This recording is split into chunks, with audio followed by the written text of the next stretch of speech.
Okay, Jim. So you're chairman of the Hailsham Table Tennis Club, Yeah. and how long have you been chairman in total for the Hailsham Table Tennis Club? A total number of years, 48. 48 years. Yeah. And you initially started it with Gordon Stegall, is that correct? No, the club had been formed about 2 years before. 2 years before, by Gordon That's Stegall. Di's father. Di's father. Yeah. And what's Di's father's name? Griggs. Her name's Griggs. Yeah. What's his first name? Do you remember?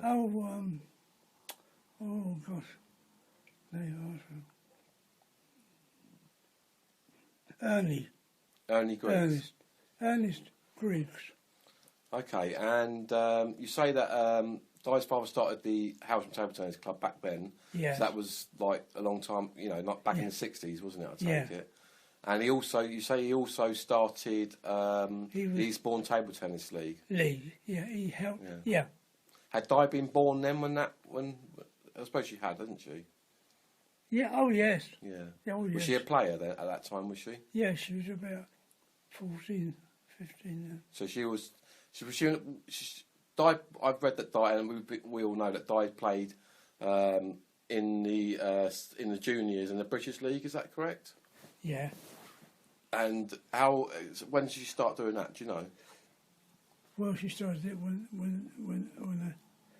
she first joined the club up at the Crown, after the Hailsham Table Tennis Club. That's where. And she was one of the early members. Right. Which she then, her father did a bit of coaching with her, and then she went to this man I didn't know anything about it. He wasn't a coach by the name of Stiggles. Right. He did go on to be part of ECTA up in London. Right. Okay. Oh, interesting. Stiggles. Yeah. You'll see it in the book. Yeah. Stiggles. I actually that brings me to another question, another inquiry actually, because I actually did go online and I looked up Gordon Steggall's name with table tennis, and it actually come up with a book that he had written called Table Tennis: The Skills of the Game. Are you aware of that book? I am not, no. I believe it's the same Gordon Stegall, because it'd be such a coincidence. It must be the same Gordon Stegall. No. Nobody had that name. Yeah, he's made a book called The Skills of the Game. Right. Yeah. And you can buy it online. Gordon Stegall. Yeah. Yeah, that's Gordon. So I didn't have much to do with him because I don't know whether he moved away or what, but I didn't have a lot to do with him. And then when I came down from London, I'd been playing internationally then. I came down and I was with all the top players. Then playing with our team in Croydon League, and we had four internationals in that team of 5, and I was number 5. You was number 5 in the Croydon League? Yeah, yeah. Oh, right. So, yeah, I mean, so we all know that you're a qualified table tennis coach. Yeah. So how did you get into that? Into coaching. Into coaching. I came down here and I met Norman Beanie. Came down to our club one night at the Crown, and I met him and I asked him to come down, and he came down a few nights for a knock. It was a big club. I mean, we had 12 teams in the Eastbourne League. Wow, that's a lot, isn't it? Yeah, 12 teams. And we were open every night of the week, including all day Sunday. That's how big it was. Every night of the week? It was open every night of the week? Every night. Instead of Sunday? Then it's that hall at the back behind that pub in the High Street. What pub was that? The Crown? Crown, yes. Was it big enough then? War Memorial is. It's opposite there. Opposite there, yeah. Pub called the Crown. Yeah, I know the one. And if you go down that alleyway, there's a hall there. Or is there a hall there now, or is there not? Yeah, it's still there. Oh, was it quite a big hall then, was it? Oh, yeah. Oh, right. It's still there. They have it for all sorts of jumble sales and all sorts. Oh,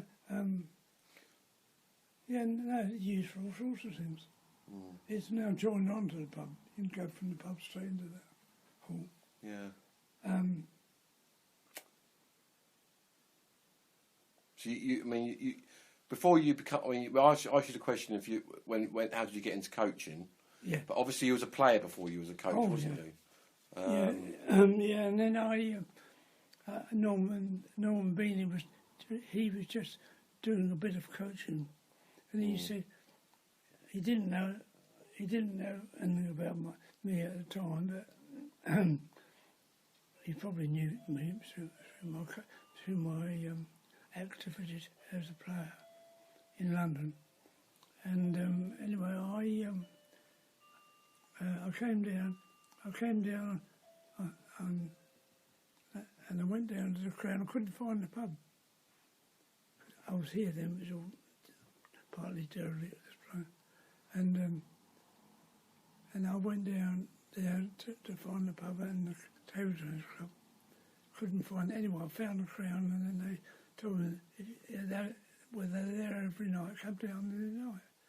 I came down, and Colin Monson was one of the players, and I went down the club on Thursday night, and I was introduced to this secretary who was then I'll have to look up. I managed the paperwork. I can get all these names for the first secretary and everything. And he and the secretary said, "Would you like a knock?" So he didn't want to give me. He was going to give me a knock with some of the players. He didn't know me. Down here, they didn't know me in the sticks.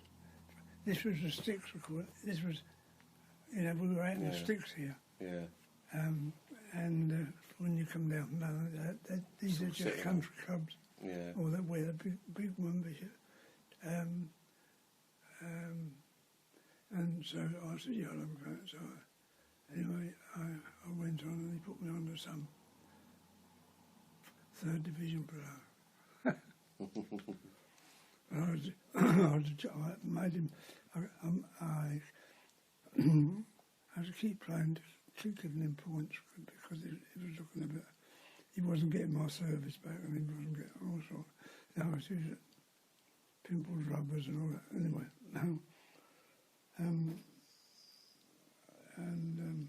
so then he said, we've got some of our teams here, try our top teams here in the Eastbourne League. So he said, would you like to play one of our league players? I said, yeah, sure. So lo and behold, it was Colin Monson. Right. And he was in their A side here. Right. And anyway, I played all their A side here. And I played all year. I never lost a game. I played the A side, the B side, C side, right the way through. I never lost a game all year. And so he said to me, the secretary said to me, could you play for our A side, just out of blue? I said, well, if you're sure, yeah. I said, all right. So I joined their A side here, and I never left ever. For all the time I played, I never left the first team. Well, that's good. I mean, one of the questions is, when did you first start playing table tennis? Oh, I was in the church club in Croydon. In Croydon. And I was 9 years of age. 9 years of age. Wow. Yeah. So that was 89 years. No. 88 years ago. Yeah. 88 years ago, you first started playing table tennis. And who got you into that? Was it your mum and dad, or? No, I went down there and got the old table, and the man that was running it, it was called, you might have heard of it. It was a sort of a Christian Endeavour thing that you have after you have a service. Yeah. And then you have the 14 and 15-year-olds, or even younger. And then after you'd had a little service, they used to have, they have darts and table tennis, or real across the old table. Anyway, and I started playing, and I found I was good at it now. Yeah. I played. I didn't get any coaching down there. And I gradually got better, and I joined a club in Croydon, I think. Croydon Central or something like that. How old was you when you joined your first table tennis club? Well, I joined, that was in the Croydon League. I was in about sixth division. I was about 12. 12. 12, and then I moved up to that was from 9 to about 12. So did you get coaching when you was young, or No, you didn't? There wasn't any coaches. Did you want? There wasn't any coaches in the days, wasn't there? Really? No, there wasn't any Right. coaches at all. There wasn't even a coaching course or No, qualification no, in the days. You had little booklets which you could buy called ping pong, believe it or not. I've got all those little booklets. So I mean, you got cups and all sorts, haven't you? But I'll go into that in a minute. But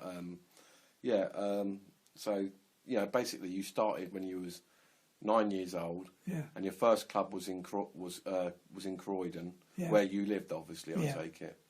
And so you continued playing regularly at that point. Yeah. No doubt. Well, So I wasn't in the league straight away. It was about 18 months, 2 years before I went into the Croydon League in the lowest division. in 6th division. Yeah.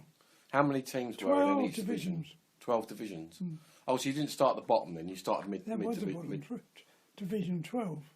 you started in Division 12. Yeah. Oh, you started. Yeah, I thought you said Division 6, but you started in Division 12. Oh, no. Yeah. So how many teams were in each division? Can you remember roughly? I've got all the booklets on them. Well, no. If you can, it's not a major issue to know, but There's about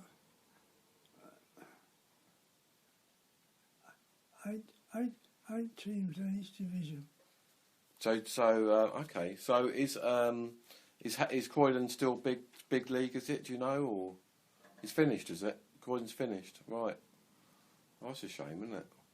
A lot of my family come from Croydon, so Norwood, and then they lived in Croydon. Norwood Junction was Yeah. there. And then I started playing league in the lower division. And then I played in the league itself. And then I gradually went up divisions from 12 to 10 to 8 to 7 to 6, all the way through the divisions. And then I took over as secretary there. Right. And that's when I went on as secretary, and I never left it. How old was you when you were secretary of? How old was you when you become secretary of Croydon?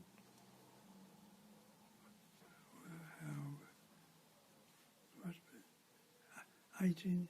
She was quite young still then. Oh yeah. Yeah. All right. So you've said that you obviously got in when you was young, and got in something when you was young, and you carried on playing and become secretary when you was 18. Yeah. Roughly, of the Croydon Table Tennis League. Yeah. So we know, I've seen that you've got cups and trophies and stuff like that. So, okay. So when was your first your first title, your first win that was significant for you then, Jim? That was all in the lower division. Yeah. So you won quite a few trophies in the lower divisions. I've been giving them away. Those are little ones I'll give away. Yeah. If I haven't got any date and the name on it, I'll give them away now. Yeah. I've given away 20 so far. Right. It's all the young ad boys. Yeah. If they win 3 or 2 or 3, they get a trophy. Yeah. So you moved. So you say you was in Croydon and you was secretary of the Croydon League. Yeah. How long was you there for? Because we know you live in Hailsham now, and you're down here. Oh, and how long was you secretary for the? And when did you move down? Ever since I've been there. Yeah, but when did you move down from? How long was you secretary at Croydon for? And when did you move to Hailsham? Oh, I moved down here in 1964. Right. So you were secretary for how long at Croydon? I wasn't secretary at Croydon. Oh, you wasn't secretary at Croydon? No, I came straight down when I was playing, you see. Oh, I thought you said you were secretary at Croydon. No. Right. Okay, so you come down to Hailsham in 1964. Yeah, and then I went down and played the games down there and joined the club as a player. Yeah. And then the secretary said, "You've been used to, I did a little bit up in Croydon with a couple of the clubs as helping one of the secretaries with some of his work, but it was only just a little bit of light work helping the secretary out." In the Eastbourne Table Tennis League? No, that was Croydon. Oh, sorry, secretary of the club. Croydon just for time, and then when I moved down here, I in about 18 months. Well, Di know all these names because she knows the clubs, because her father started running the club. Mm. She'll have all that. I've got all the literature and all the pictures of all the old table tennis and the our championships at the Crown. And not the Crown, the Town Hall. And our annual dinner dance was 200 there. Right, that's a lot, isn't it? Yeah, so I mean, when you come down, obviously you went up the Crown. When you come down to Hailsham, you went to the Crown and you started playing there. And then, obviously, you say that's where you met Gordon Stegall for a while. Yeah. And he was running the club at the time. So you've at first become secretary of Hailsham Table Tennis Club. Is that correct or not? Not then. No. Not then. When he left, he finished up like I have in the wheelchair, and then he found he died about 6 months after I got down there. Gordon Steggall's dead. Mm. Oh, I didn't know that. I thought he was still around. Yeah, you'll find that's all old stuff. Yeah. He's written a lot of books. Right. Okay. So when did you first? Well, as far as I know, he said he'd be older than me. He'd be over 100. Yeah. So the club. So you. When did you first become secretary or chairman of Hailsham Table Tennis Club? Well, after I met Norman Beanie, about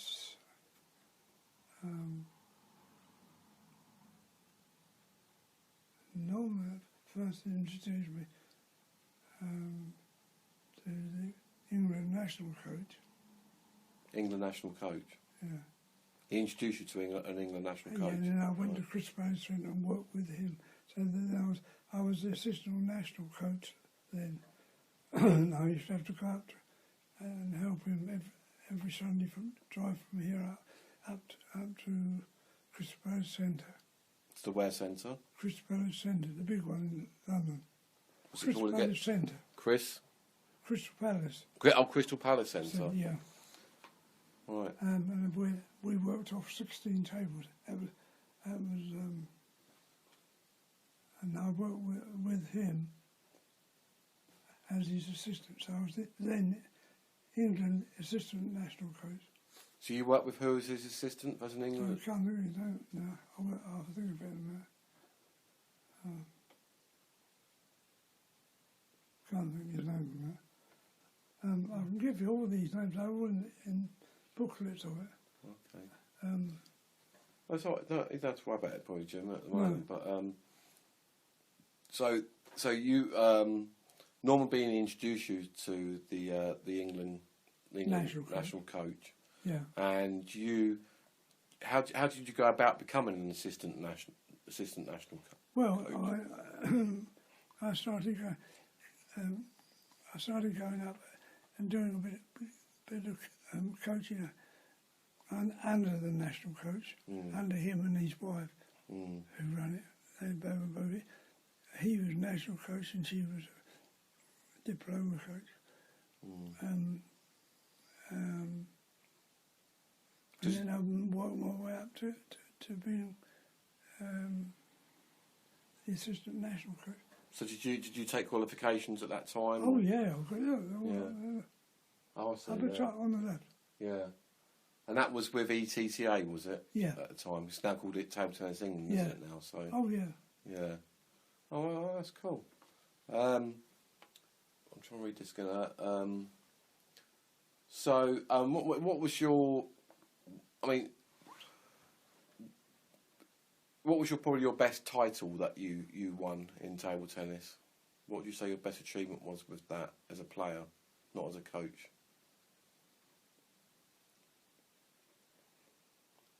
Well, it was mainly just different tournaments I went into.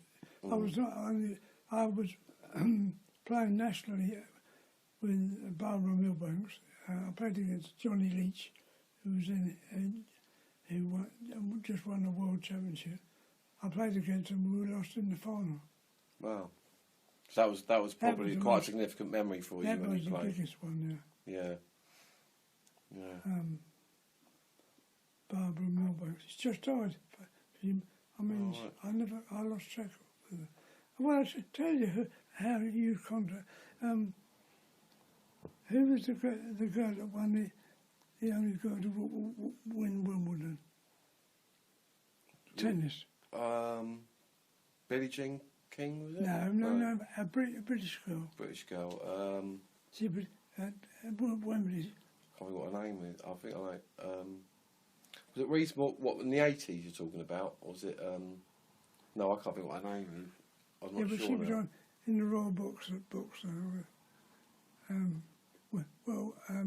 I played against her. We beat her.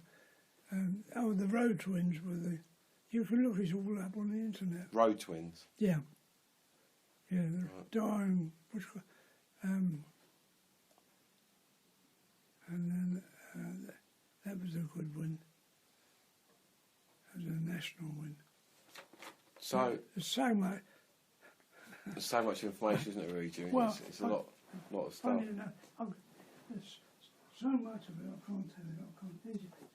I've got about 40 of all the old national things, all the right up.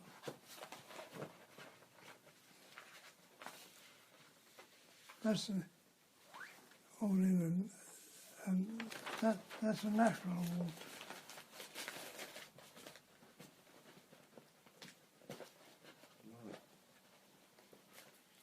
That's only for things. What's this award for then, Jim? This is for that's out there in that Rotary Club. What's the Rotary Club? What's the Rotary Club? Where's that? Where's the racing club? What is the Rotary Club? Oh, Rotary is well. Is that? It's how can I say? It's where all the Rotarians get together in the town, like prominent business people. Yeah, I've got you. But this is a national award. Right, I've got you. National award. You saw that one? Yeah, I've seen that. I've read that one, Jim. Yeah. But these are only. Someone just picked this up. I don't have a look through. I've been trying all this stuff out. I'll do some of my other work.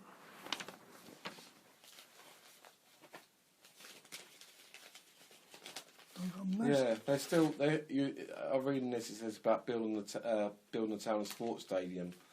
They're still this. You started the Hailsham Sports Alliance, didn't you? Yeah. And now they're called I think what they're called now. Is it something like Hailsham Active or something like that? Yeah, that's right. And that's right. They're still trying to get a sports stadium, aren't they, in Hailsham? They're going to open my new hall very shortly next week or the week after. I got I got the land over here before they started developing, and then I've got the new hall which is going up any day now. Yeah. I can show you that. Yeah. Let's You still saw- I'll try show and you. get sports same. I know that now, but Aye. yeah, 70 years and Tailsham still going strong. Cool.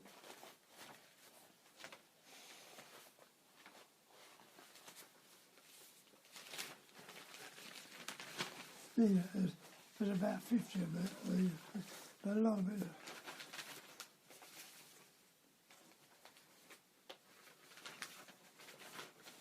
But I'll show you all the big ones.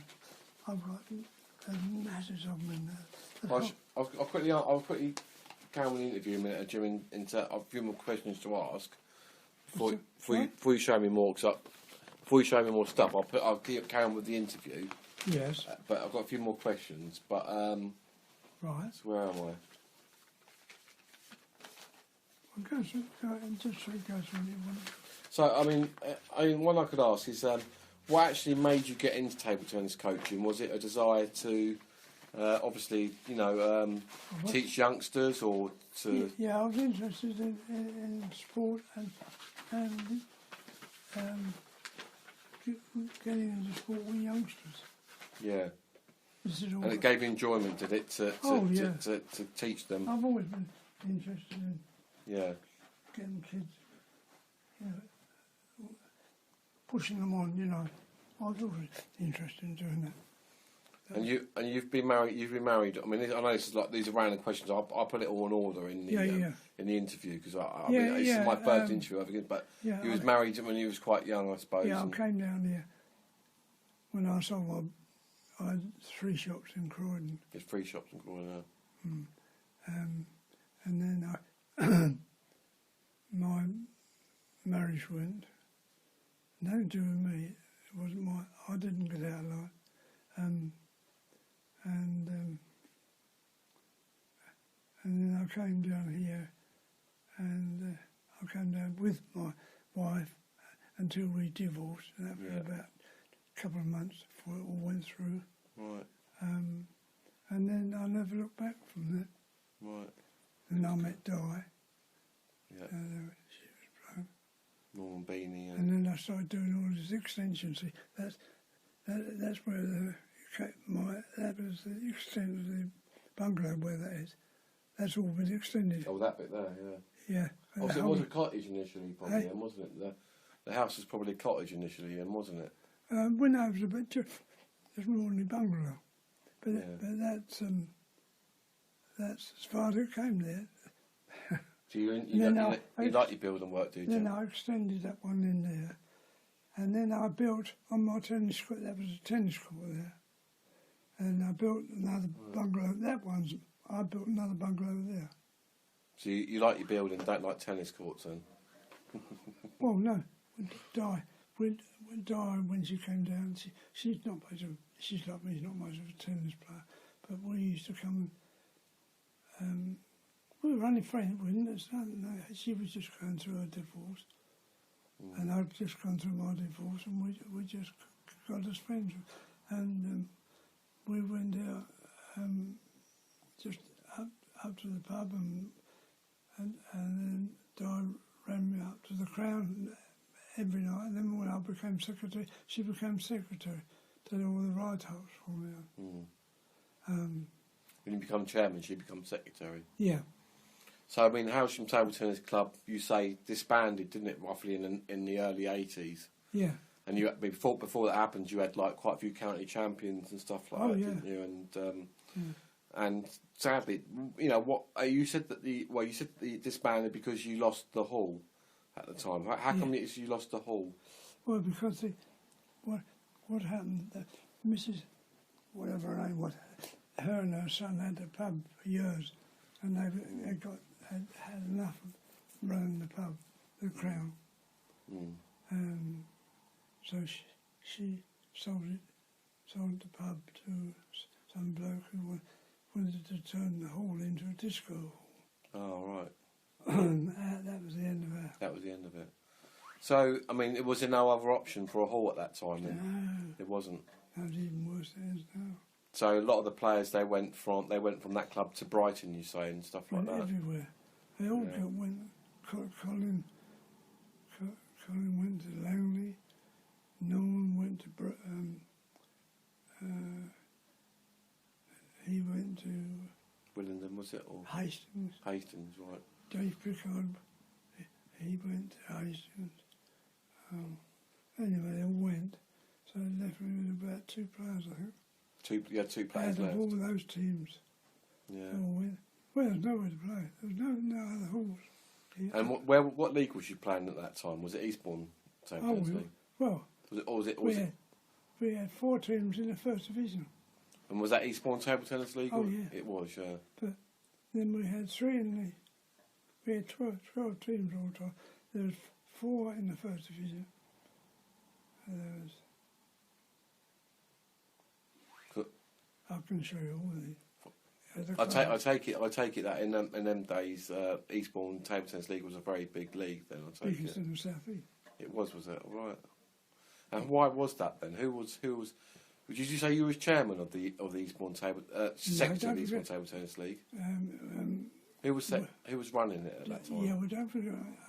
I'm talking, and then I'm not talking about Sussex, because Sussex was a big league, and Eastbourne was a big part of that. But it still is a big league now, isn't it, Sussex? Yeah, it's not as big now. Who was running the Eastbourne Table Tennis League at that time then? Was it you or Keith Scott. Keith Scott was? Oh, he's been running it for a long time. Oh, for years and years. Right.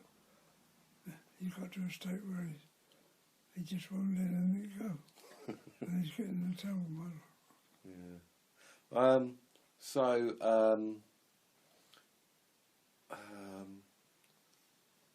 Who was the most rewarding player you ever coached? Would you say in your life? Who was the most rewarding player you ever coached in your life? Who would you say that was? The youngest one, Darren Chorner. You would say it's Darren Chorner. He was 11 when I started with it, up the. So you would say you've been most successful with Darren in terms of coaching? Yeah. Because he's a good player now, isn't he? And, Well, he was only 11 or 12 when I took it. yeah. Well, that's interesting, Joe. It's very And then he interesting. went on, improved. I mean, he's just followed me everywhere. Who else did it? Then I coached. Who else did it? One of the other big. Well, I coached everybody in the You first coached a division. lot of people, haven't you? Everybody in the first division I coached. How about England when you was assistant coach? Was you coaching people then? Or Oh, was you... yeah. Yeah. I took 18 points. I took 18 points off the world champion, Victor Barner. What's his name again? I took 18 points off Victor Barner, Victor Barner. who was then world champion. Right. So he beat you 21-18. He beat That's me, not bad. Beat me in the third game. And we nearly won the South of England. That was Barbara Milbanks and myself. And you can look it up. Di Rowe, her sister Di and Rosalind Rowe, they were both internationals. Rowe twins. They you're won, saying they won all the top national and international. And we got into the final. And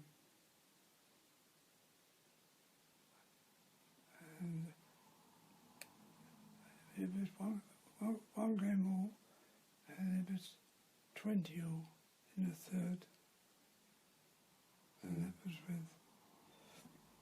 It was getting late. It was 11 o'clock, and it was and the Corn Exchange at Brighton. A lot of people watching the final. South of England Championship. And all of the, I came abroad and all of that. Anyway, and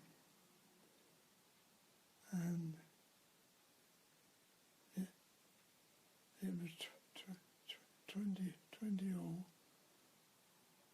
and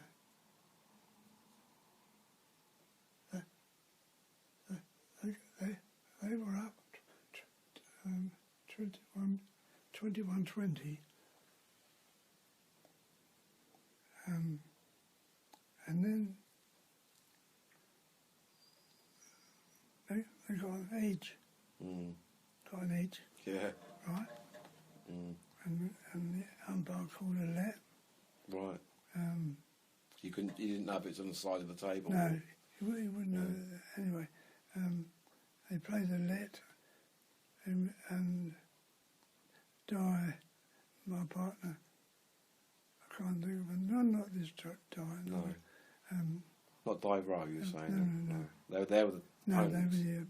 And Di Rowe was playing with Johnny Leach. Right.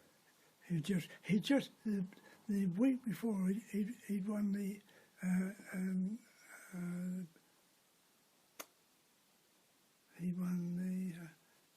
in Stuttgart.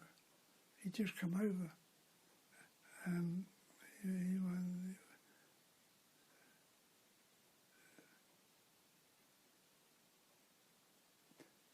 the big national championships in Stuttgart.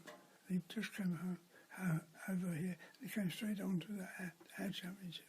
And he got through all the... They got through the mixed doubles. They got through...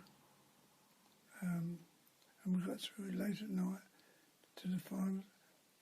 And the umpire gave the point against us. And Di, I can't think of her name now.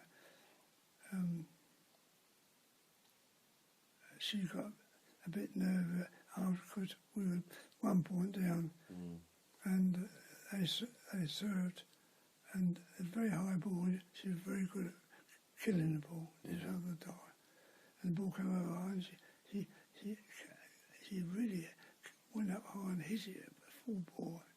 Thought it really hit it harder than even with Di, and it went over and it hit the edge down the side, and he said side. He gave the trophy to them. And when they went up for the trophy, all the crowd was about 2,000 out watching. They booed them. Right. Well, they'd won it, but according to the umpire. And when we went up, we got a cheque for £21. A cheque for £21. It's not a lot of money by state standards, is it, I suppose, but yeah. And they booed them. Booed them all the way up when we walked up. And they booed them the whole way. What did you think about it, Jim? What did you think about them being booed? Well, being what I was, I would never dispute it if the umpire says he's given a decision. So is that probably one of your most memorable games? Yes. Yeah. The fact that I've got all the way through to the... And who did you... Sorry, I'm probably sometimes not the best listeners, but who did you say the opponents were? It was... Who did you say the opponents were? They were... you can look at Johnny Leach. Johnny Leach and Di and Rowe. Di Rowe. And who were they? Were they England players? Yeah, both. Right. You look it up on your I will. computer. Yeah. I'll write it down for you. So I'll ask you a few more questions, Jim. But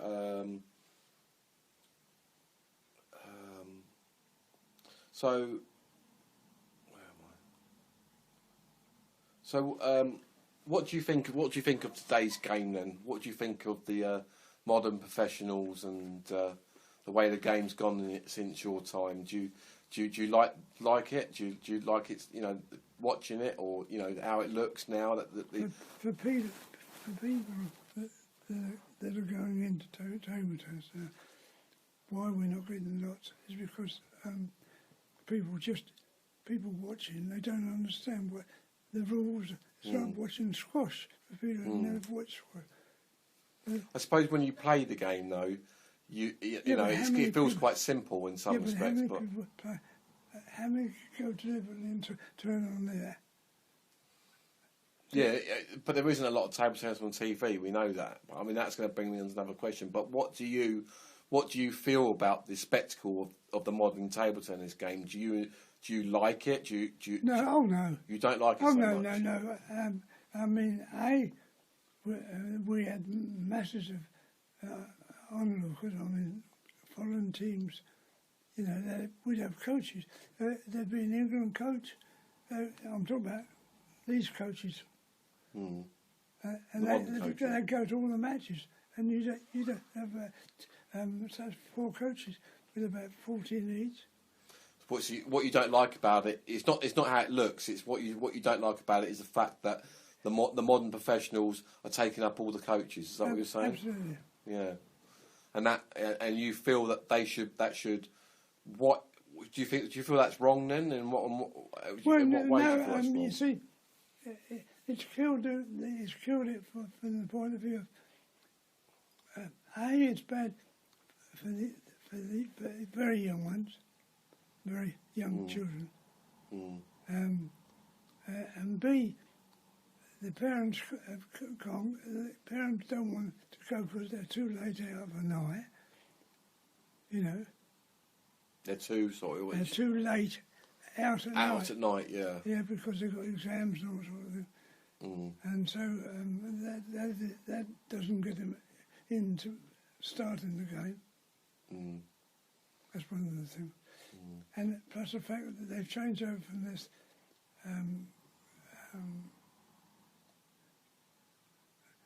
up to 21 was the Chinese want to go back to the... Do they? Up to 21. Right. Why do you think? Why's that? I mean... Well, they've never liked it. They've always put it forward at the Nationals. And... What do you prefer, 21 or 11? Do you? Oh, yeah. Why do you think 21's better? If you've got... if you go up to 21, and suppose you're 11, 9 down, you've got a chance to get back if it's 21 up. But if you're down at, so I suppose you're down at, say... 5, 10. Yes, suppose you're 7, 5 down. No way, or 7, 11 down, or something like that. 7, 10 Yeah, or something no like way that, yeah. you're going to get back. Yeah, it's hard to... So what do you do now? You win the first game. Now you're 11 up. Win the first game. So do you feel like it's closed the game off a little bit? Yeah, and then you've got a battle to get back to that. In Then contention. you always get another game. You're out of it. You can't get back. Can't get back into that. You're not going to get back. Because the first 22, at least 20, first 22 points would now cover 2 games, wouldn't it? Yeah. So if you win the first 2 games, Yeah. it puts a heck of a lot of pressure, doesn't it, on the opponent to try and crawl back again, especially in the amateur teams, which only play 5, isn't it? So. But we used to. In fact, they used to go onto the music hall, and they would defend, and they would give Johnny Leach and but 2 of the other national top national players, and they would one would defend and one would defect, and one would defend and one would attack. And the spectacle would be fantastic. People would go like that when there was nearly a goal. Their arms would go up. Yeah. And now they just sit there. And then... Well, I mean, I went to the ITTF, what was it now, the where they tour around the world and have tournaments. There was a lot of people, cheering and waving those blow-up sort of like puffy things you have and all that stuff. And I thought it was quite good. I mean, that part of it's good. Yeah. That part is good because you're getting movement. Of the spectators. But those people won't play. Well, none of those would play. None of those. Very few of those would play. They wouldn't know the rudiments of the game. I mean, squash is even worse. So why do you think? I mean, I have some ideas why it's why the rules have changed and the system's changed. But I mean, it's come from obviously from I think obviously originally from ITTF, hasn't it, and branched down to the individual governing organisation.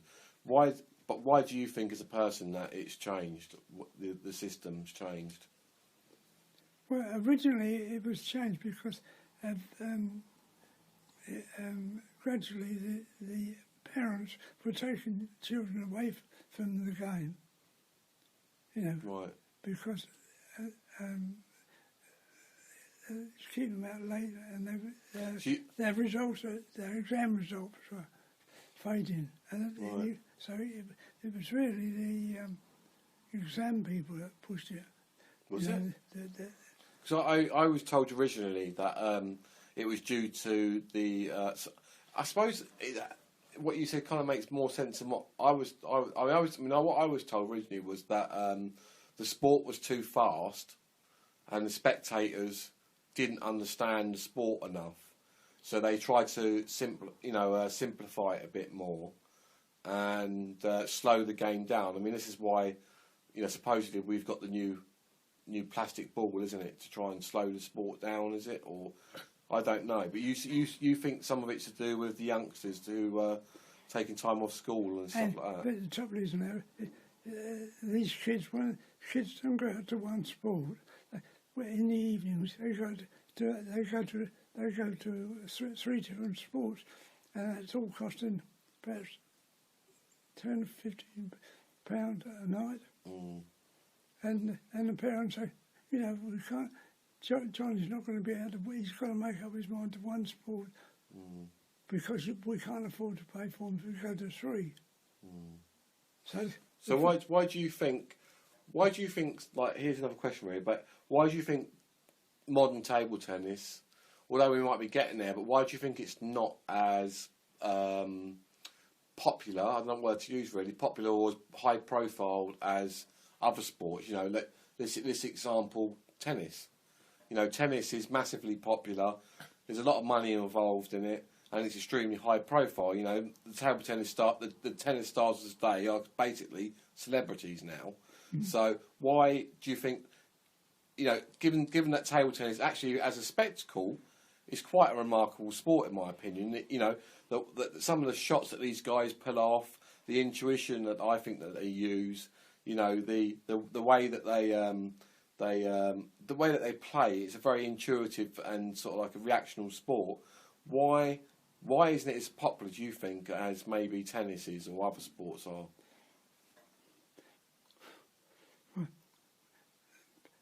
Primarily, the main thing is the Chinese. The Chinese have 5 national teams which could win the world at any given time. With a flick of a finger. This friend of mine that went to Peking.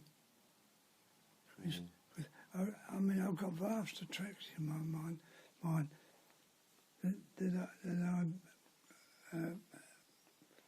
that I've gone through in the people that I've met. Not necessarily people that I've met have come back from Peking in the national championships, and but you'd be surprised the amount that I bought from John Woodford, Daily Telegraph, table tennis correspondent, the biggest man. He was my greatest friend and the best person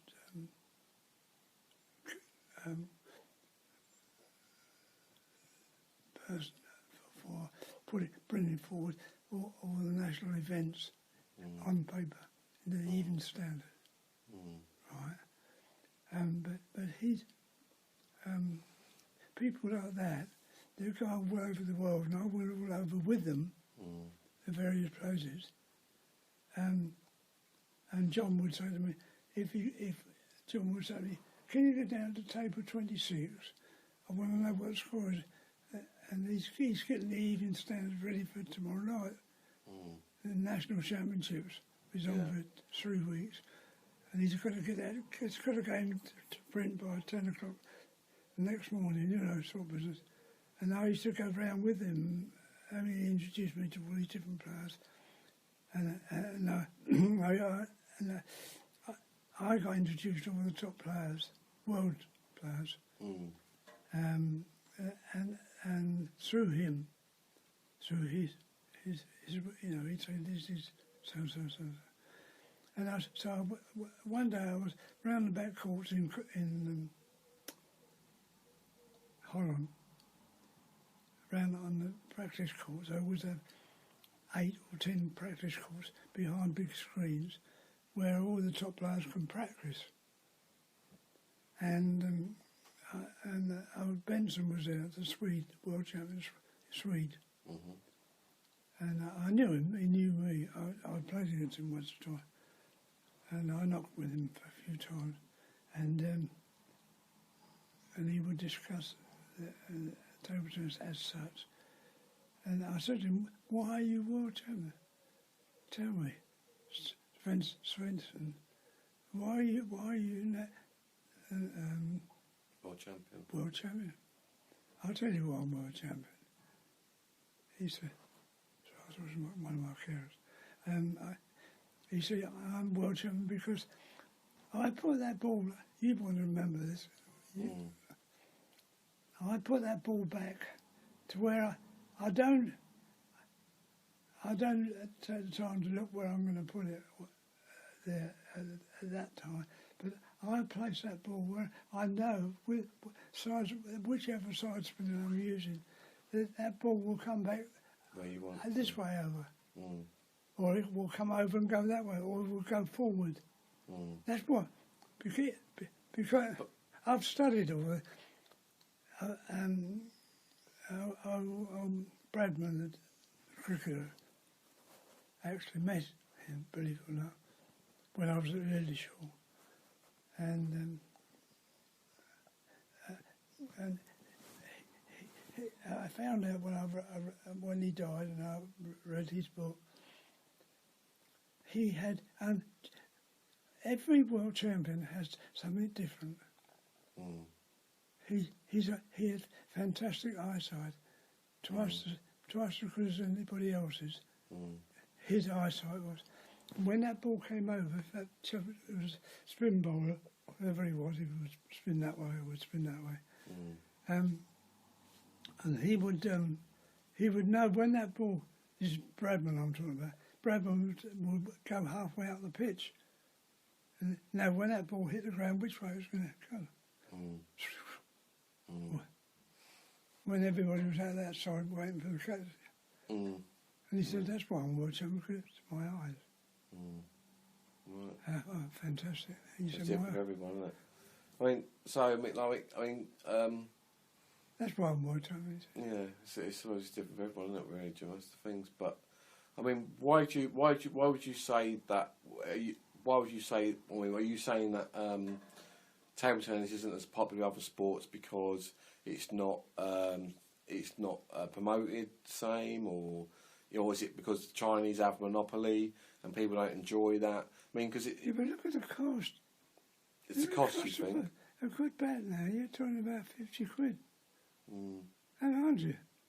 Yeah, but I mean, in China, For a young boy, he's just starting. But like the cost of tennis is extremely expensive as well, and yet there's money involved in that for people to get into. Is it why? Yeah, well, the reason for that is because you've got a monetary person like Murray. You know, you've got an idol. It's like years ago when you had like in Rome, at the amphitheatre in Rome, there would be one gladiator there. You know, that would be different to everybody else, and everybody would. He's like a god to them, and they all look to him. Why do you think that table tennis isn't as popular as other sports, though? You know why, or you know why isn't I say not popular because I think that's not the right word to choose. Why isn't it on TV as much as other sports? There's no money in it. Why do you think there's no money in it? Why is there no money in table tennis? Do you think actually table tennis is harmed by the way that you could go to your local boys' club and you can find a table tennis table there, and people will play it for a laugh and for a bit of fun. Yeah, but do you think that actually damages it in terms of people taking it up more seriously in the future? You know what I mean? Do people associate table tennis as other people call it ping pong, and you know, bit of an amusement this sport? This is the worst thing. If people, sometimes people will say to me, "Oh, this is a ping pong king," to me. Mm. And in my mind, when you see somebody, I mean, you play a good fast game, which is interesting to watch. Mm. And if you've got two players of your standard and how you play your game, people are interested. Mm. But no one. Do you think that the actual there's probably a lot, like there is darts, I suppose. There's a lot of dartboards in Britain, isn't there? Yeah. You know, all around the pubs. Yeah. And like there's a lot of pool tables Oh, all around pubs. Yeah, but people don't take it up. People associate it more with an amateur sport at that when it gets to that level, don't they? You know, we all right, maybe darts isn't the best example because you know some of them become celebrities and stuff. But why? It's easy to think out why these sports are getting big. It's old Hearn. He's going to all the different sports that he's pushed, boxing, darts. Mm. He's pressurised it to hundreds of people watching television. And they're watching, I mean, Thursday nights, you can't get, Thursday night, it's all dark and they all know you can't go to Thursday. Yeah, but I mean, I was using those examples where maybe those sports aren't publicised as much as like, you know, soccer or, you know, football or table tennis. But, you know, I use an example that also where those sports aren't on TV as much, maybe it's because, like pool, you know, you can use pool example where you'll find a pool table at loads of places in the country, but actually that transition from just a fun game, you know, just have a fun game of pool, to actually someone taking it up more seriously could be a good example where actually having maybe a table really accessible to people where they can just muck around and play it, so it kind of damages the potential for it to be taken more seriously at a professional level. Because I think pool's like a good example, because everyone can have a game of pool and everybody does in their lifetime, but the amount of publicity that who's the current pool champion? Who's the current?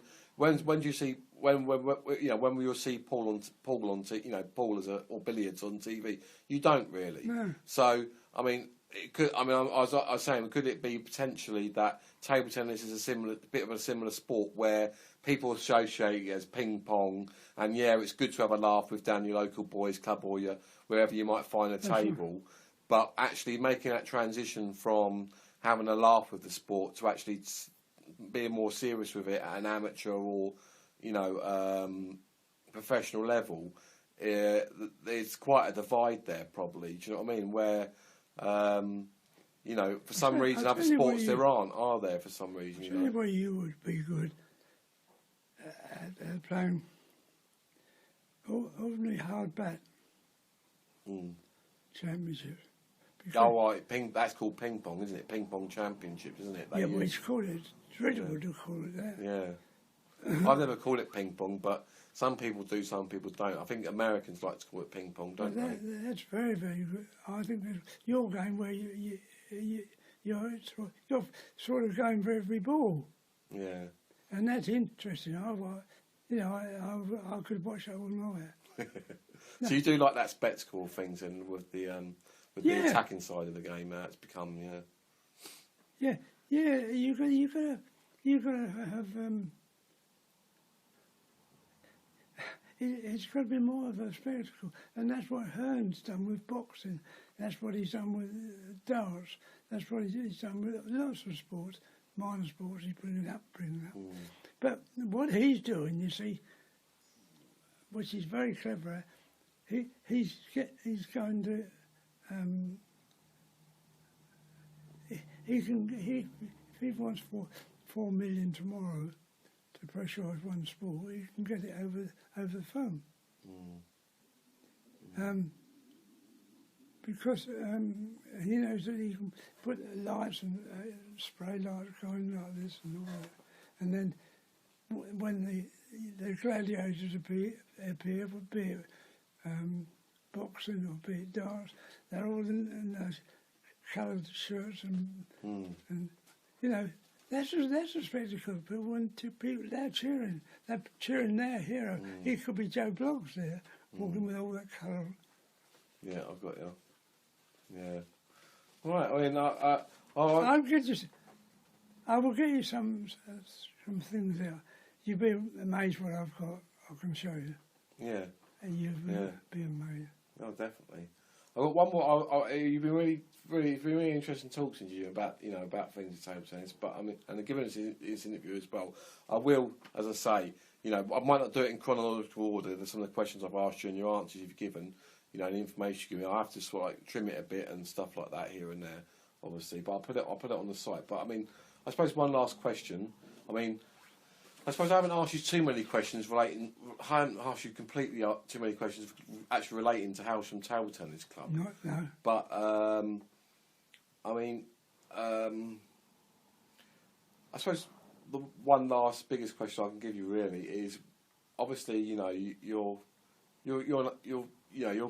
moved on in years now in your life, and you restarted Hailsham Table Tennis Club, didn't you, in 2003? Yeah. And since then, we're quite a few members strong now. We've got 5 teams in division, in all the division, in a few of the divisions in Eastern Table Tennis League. So, I mean, if regardless of your participation in the club, being there at the moment, being able to be there at the moment, what if you could have any dreams for the club? What if you do have if you've got any dreams, what would they be? The main dream would be I wanted to continue, really continue, and not gradually fade out after all these years.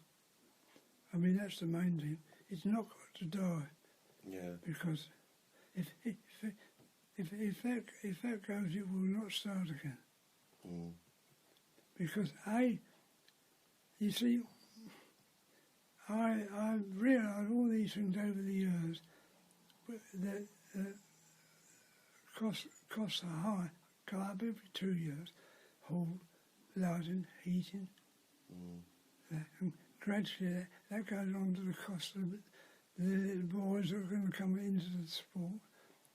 And then when you say, oh, well, it's another fish, it's another £5 next year on top. And they've got 2 grand, that's £10 a night. And then they've got archery on another night, and they've got, I mean, all my boys, they're all doing something else, archery or.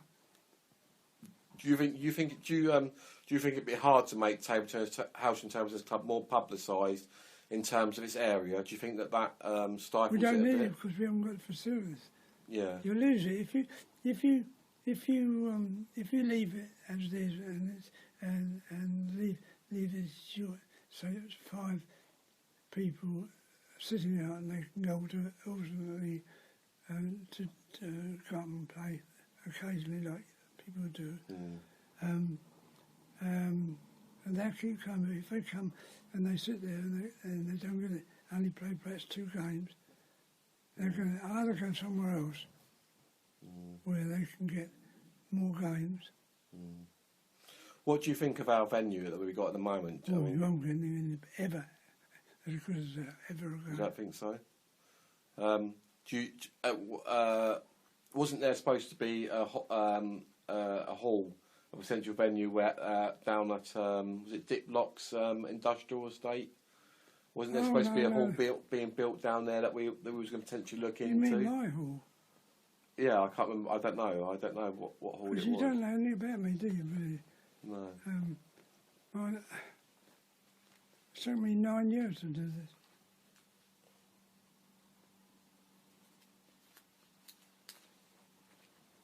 Nine years. What's that then, Joe? Well, my new hall over here is being built. It's built. What the is that the one near the roundabout? Is it? Is that right? Yeah. Yeah.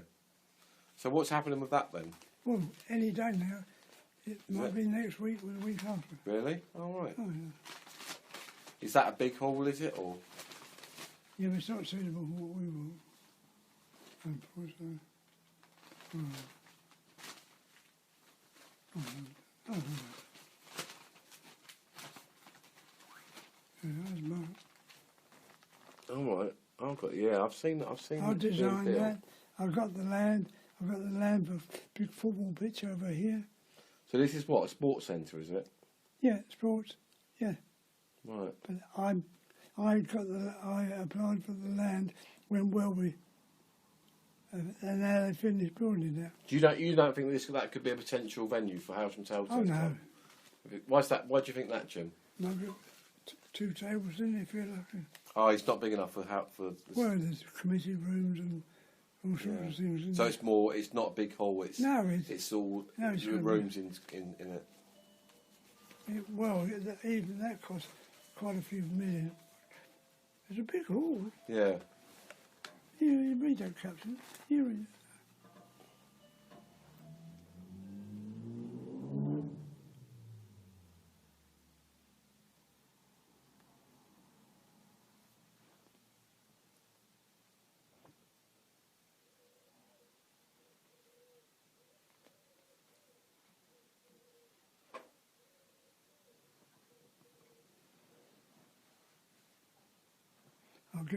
I'll get some stuff ready for you for the next time. Dates and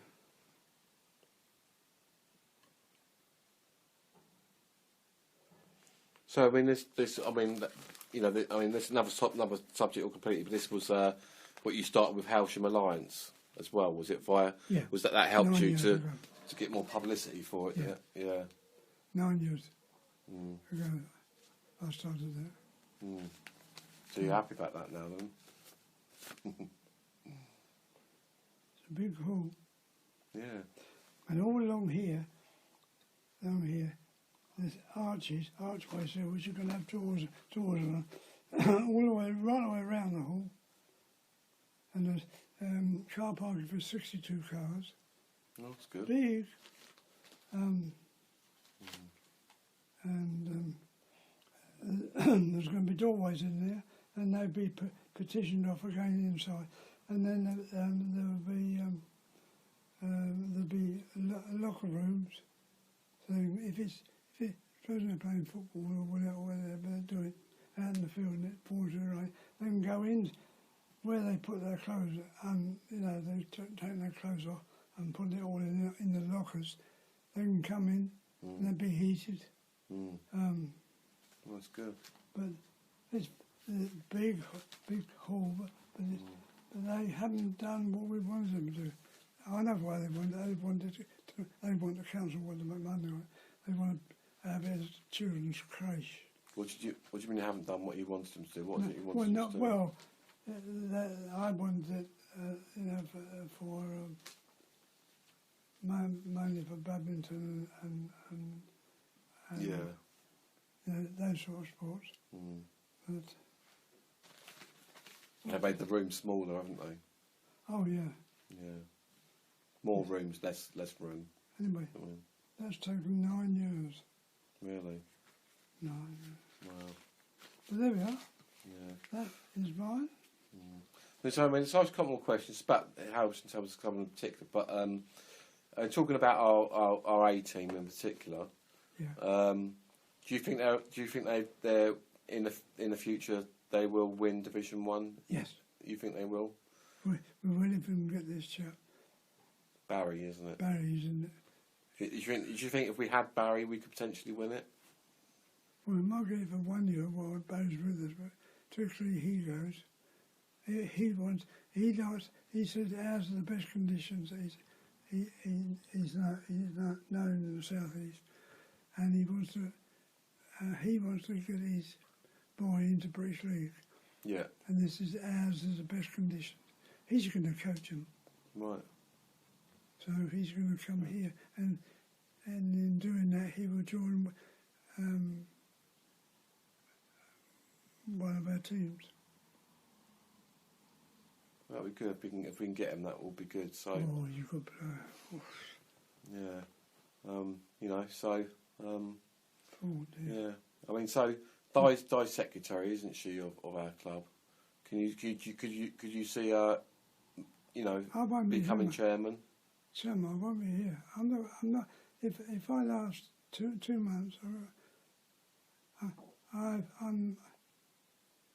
sorry. You're struggling. And well, I'm not struggling. I've got limited time. If I get 6 months, I should be very lucky. Yeah. No, I know. But I've achieved all those achieved things. all these things. And your name, your letters to your name, what are those letters? Well, I've got all sorts here.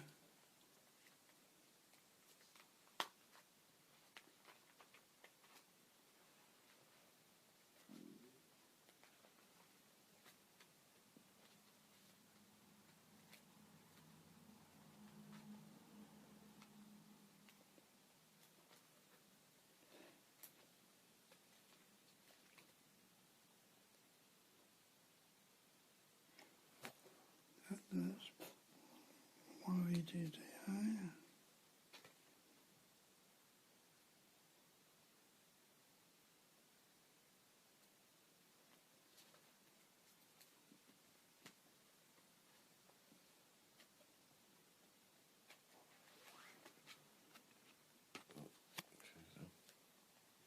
So FRSC, what's that stand for then, Jim? That's a Fellow of the Royal Society for Coaching.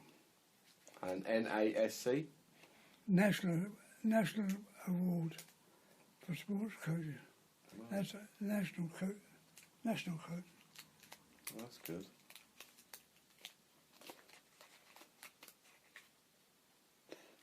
And STTL, what's that stand for? Vice President of STTL. ETDO. Jim? Vice President of STTL, what does that stand for? Well, that's the national award. Because don't forget, it's all alternate. That's all gone up to the Midlands. When it was at Hastings,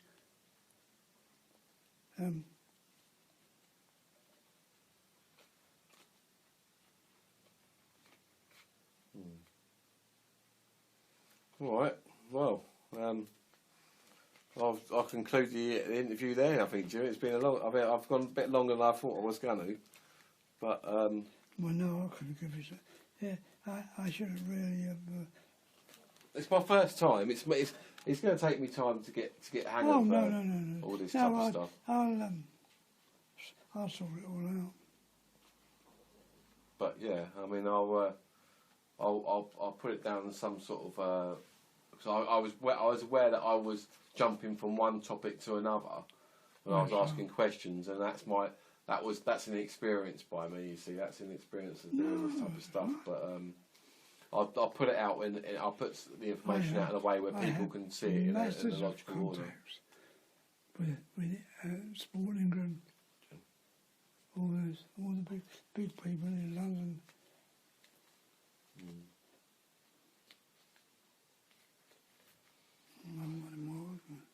Right.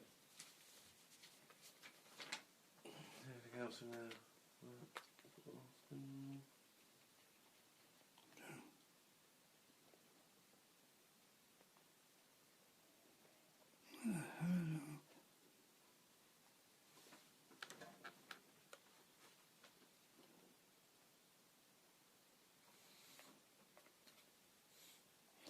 If you could make one decision in your life, that you would do differently and do again differently, what would it be?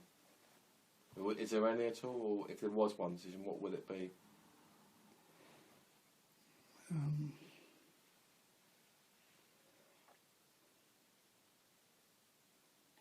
What's a good one?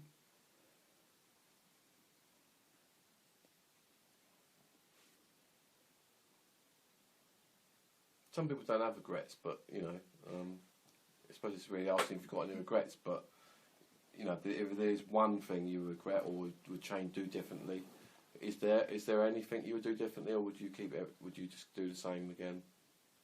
I would.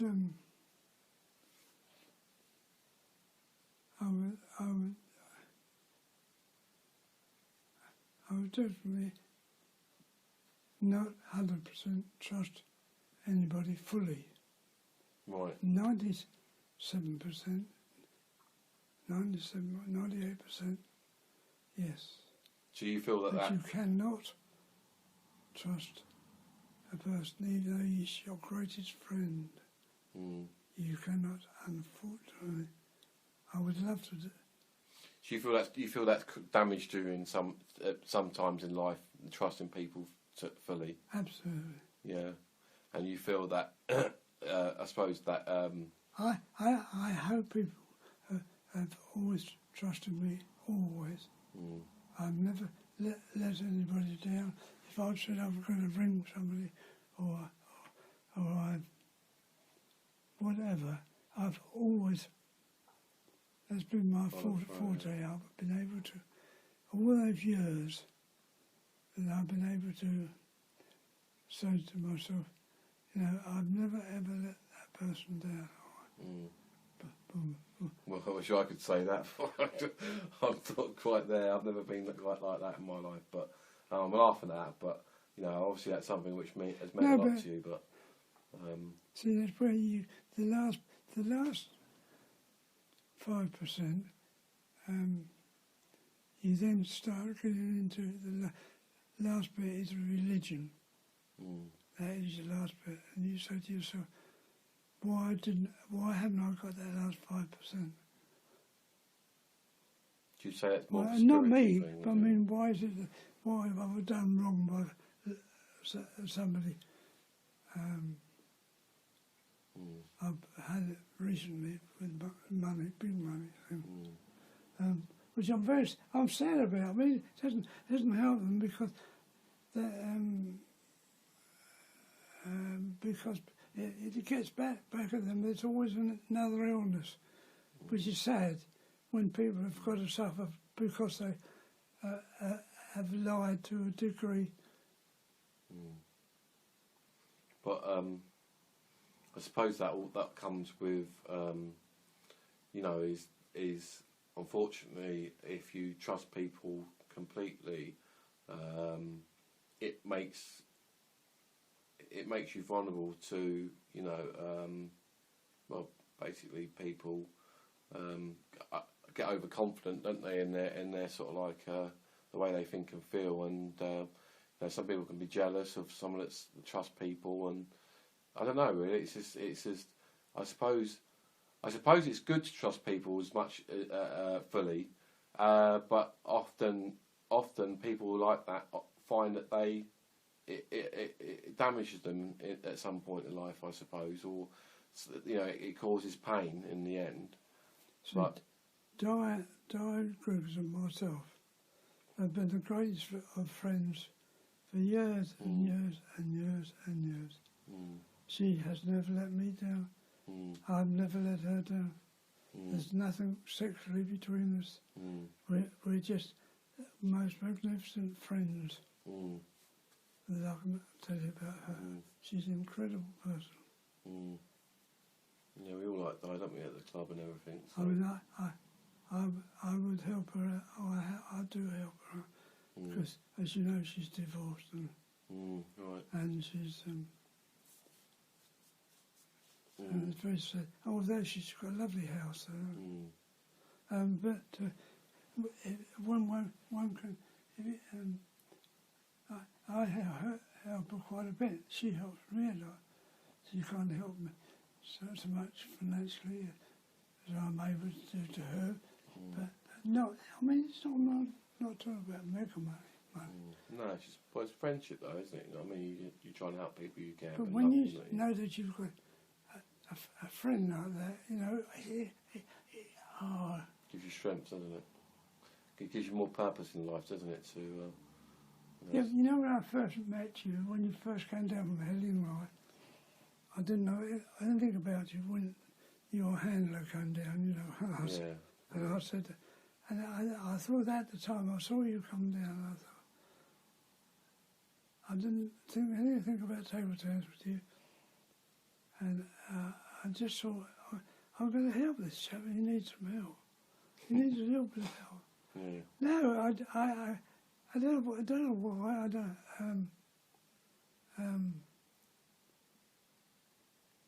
And it's the same as with Darren, young Darren. I mean, he thinks a lot of me, what I've done for him,